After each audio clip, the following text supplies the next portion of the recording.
Saludos.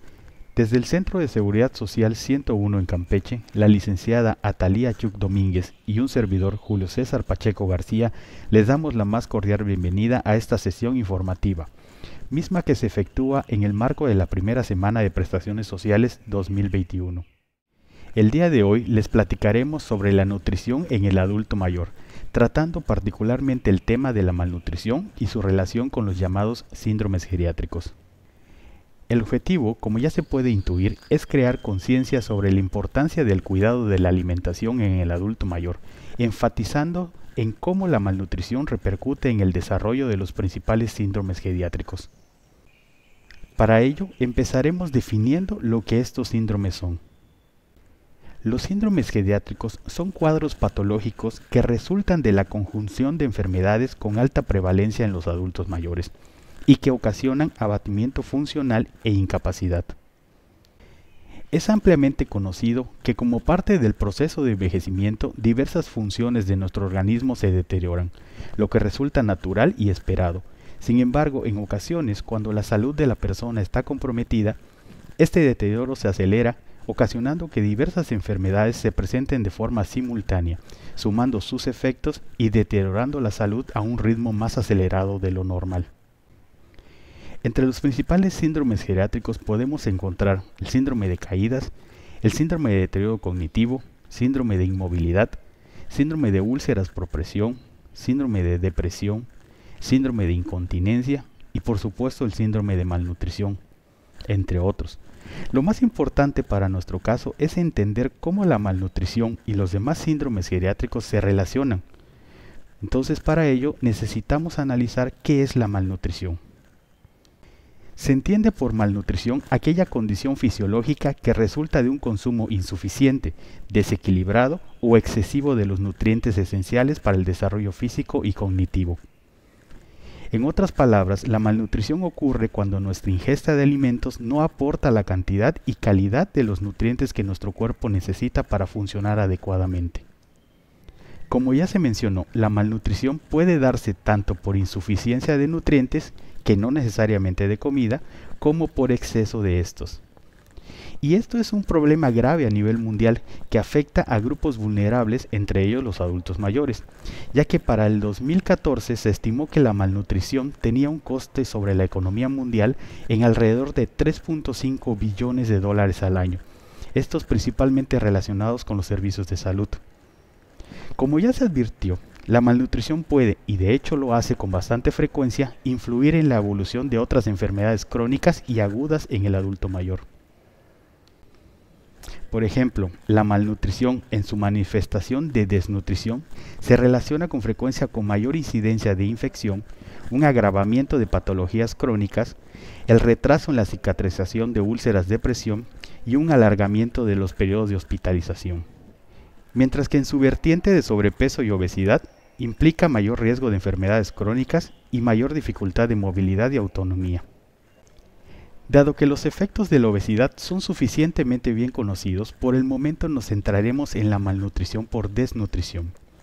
Prestándole más atención a esta, vemos que su principal signo es la pérdida de peso, que en los adultos mayores que habitan en estancias de larga permanencia como asilos o casas de reposo es tan frecuente como el 5 y el 10%. Siendo particularmente peligrosa cuando esta pérdida de peso representa el 5% o más del peso corporal, esto en un lapso entre 6 y 12 meses y especialmente cuando no se tiene intención o razón médica para bajar de peso, situación que pasa entre el 15 y el 20% de los adultos mayores. La pérdida de peso no intencionada conlleva una disminución de la masa magra, principalmente músculo, y un incremento de la grasa corporal. Esto implica, en principio, un mayor riesgo cardiovascular. Por otro lado, la pérdida de masa muscular aunado a la pérdida de densidad ósea se relacionan directamente con debilidad y propensión a las caídas y fracturas, y con ello a una disminución de la capacidad física y la pérdida paulatina de funcionalidad.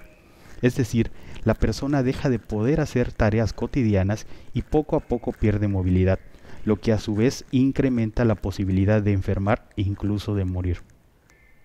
Adicionalmente, la variación de la grasa corporal puede afectar la dinámica de muchos fármacos, incrementando su toxicidad y con ello la posibilidad de iatrogenia o daño ocasionado por el tratamiento médico. Mientras que la disminución de la capacidad para producir sustancias como el colágeno y la poca disponibilidad de proteínas y otros nutrientes de reparación ocasiona menor capacidad de cicatrización, dando pie a las úlceras por presión que ocurren en los largos periodos en los que el adulto mayor debe reposar en cama. No bastando con lo anterior, la desnutrición además contribuye con afectaciones en la función cognitiva, facilitando el desarrollo de demencia entre otras patologías neurológicas, así como en la disminución de la función inmune, haciendo que el adulto mayor sea más vulnerable a contraer distintas enfermedades. Por si todo esto fuera poco, resulta bastante común la aparición de anorexia en el adulto mayor. La anorexia como un síntoma implica la disminución significativa o la falta total de apetito, lo que evidentemente dificulta aún más la alimentación y por ende la nutrición adecuada. Esta anorexia puede deberse a la disminución de la percepción del sabor, fenómeno natural en el envejecimiento, ya que las papilas gustativas se atrofian con la edad, y más aún si durante la vida hubo un consumo de tabaco, así como de diversos fármacos. Otro fenómeno relacionado con la anorexia es el incremento en la sensación de saciedad, principalmente debido a la disminución de la velocidad del vaciamiento gástrico y otros fenómenos fisiológicos. También puede deberse a dietas inadecuadas, principalmente cuando no se contemplan las adecuaciones pertinentes a cada uno de los adultos mayores, es decir, sus capacidades y sus necesidades. Además, por supuesto, a la presencia de depresión y enfermedades específicas como el cáncer. Por último, y no por ello menos importante, hay que considerar que la desnutrición puede ocurrir incluso en la presencia de obesidad, tal y como se da en la sarcopenia del obeso, en la que se pierde masa muscular en pacientes que no aparentan una pérdida de peso importante. Por ello, se debe recordar que mantener un peso elevado no implica que se posea una masa muscular de calidad.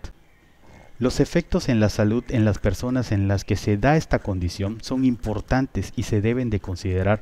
Por ejemplo, por lo general ocurre una disregulación endocrina y alteraciones de tipo inflamatorio, entre otras, que ponen en serio riesgo la salud y la vida. En resumen, la vigilancia del estado nutricional del adulto mayor es de suma importancia, ya que permite identificar prematuramente factores de riesgo, apoyar las intervenciones terapéuticas para hacerlas más eficientes y eficaces, y sobre todo mejorar la calidad de vida en general. A nombre de mi compañero Julio Pacheco y una servidora, le damos las gracias por haber sintonizado este video. Espero que les haya gustado. Muchas gracias.